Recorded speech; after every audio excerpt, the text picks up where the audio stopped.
yaşasın devizi altında yaşadıq. Bu da bizim atalar misalımızdır. Analar misallarını çəkmir. Bütün bu deyilənlər və bu deyilən və deyilməyəcək faktlar artıq hər şeyin öndə olduğunu göstərir. Dəyərli bacı və qardaşlarım, biz bugün nəyin müzakirəsini apardıq? Baxın, özümüzü özümüzdən çalmalarının müzakirəsini apardıq. Beynəlxalq təşkilatların və Dünya Bankının verdiyi informasiyalardan bəlli olur ki, biz hələ bundan sonra 100 illərlə yaşamalıyıq ki, ölkədə normal inkişafa sahib olaq.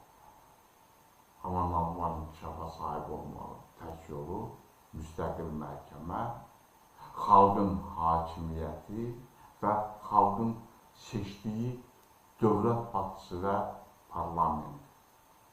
Bu zaman bir xalq olaraq özümüzə verdiyimiz dəyəri özümüzə qaytarmış olacaq.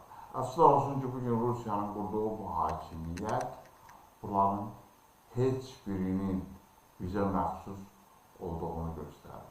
Baxın, ədalət naminə qeyd edək ki, dövlət başçısı istənilən bir çıxışında məmur həzirətlərinin xalqın üzərində deyil, xalqın ayağının altında olduğuna birbaşa işarə göstərir.